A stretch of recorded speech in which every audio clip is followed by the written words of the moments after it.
Let's be very sincere. When people say Christianity is boring, don't just shut them up. Listen to why they say so. For many of us, Christianity is boring for 3 reasons. 1, we do not know our divine call. So if you are not busy with what God created you to achieve here on earth, you might be bored. People who don't have jobs to do, they get bored. And this is how they get into things that they shouldn't be doing. If you are busy with a job, if you are busy with a work, you will not be easily bored. Number 2, people do not harness their relationship with God. They keep it on the surface level. They go to church, they wake up in the morning, do the normal devotion, do the normal prayer, join the normal online prayer, and then once those things are done, it is done for them when it comes to their relationship with God, till in the night when they're about to sleep, or till the next church program. If you are living that kind of Christian life, Christianity will be boring for you, because once activities becomes a routine, it gets tiring in the long run.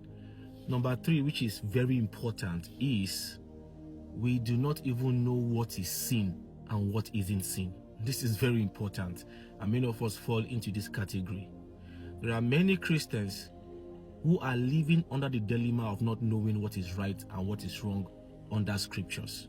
So we have a lot of Christians who struggle with how should we eat? How should we look? How wealthy should we become? What kind of parties can we go to? Who should we marry? Because we are getting locked up in it must be a spirikoko, you know, that kind of church kind of guy or girl. So we are even confused on who to get married to. It's no longer about who you love, it's who is right before the eyes of the church. We even have Christians who, after getting married, they can't even say certain flirting words to each other because it sounds sinful. So they can't even use it on each other, even in marriage. Oh, I've even heard of Christians who, after getting married, they still cannot strip themselves naked before their partners. I've even heard about Christians who, after making love with their partners, they go on their knees and ask the Lord for forgiveness because sex still feels sinful to them, even in the right way.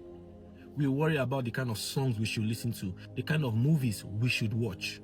Even making friends is difficult for us because some of us are being taught that only church-going religious people are safe enough to be friends with.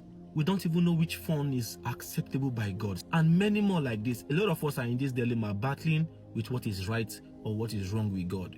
And because of this, we are not having the best of this world. I love what Jesus said, and he made it easy for everybody. In the book of John chapter 8, verse 29, Jesus made it clear. He said, whatever pleases my Father is what I will do. He did not say whatever pleases the Pharisees or whatever pleases the religious people at that time or whatever pleases humans. No, it is what pleases the Father he will do.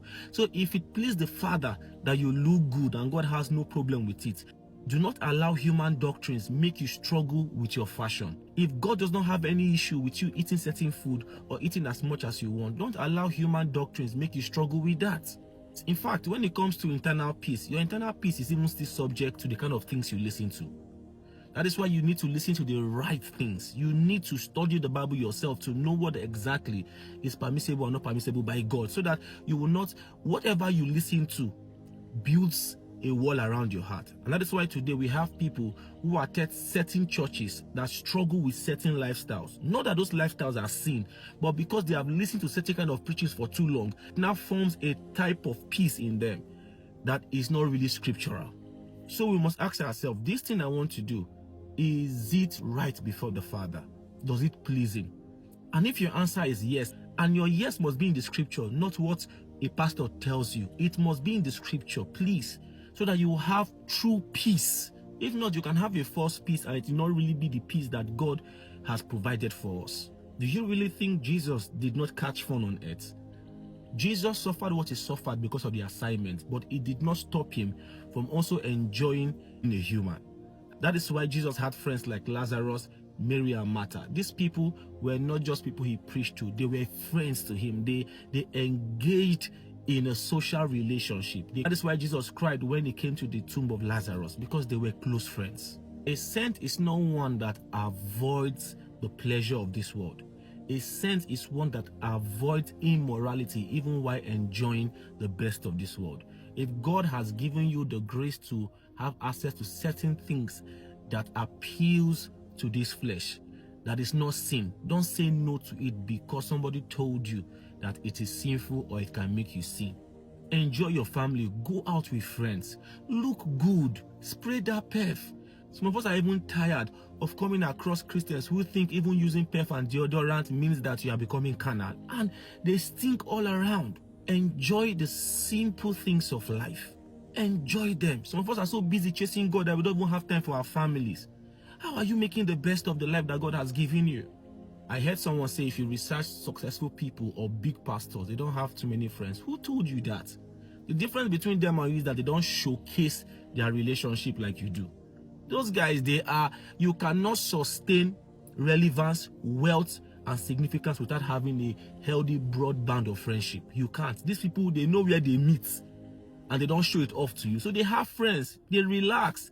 So please, enjoy yourself. It will not stop you from doing God's work. All you need to do is to trust the Lord to help you prioritize your life.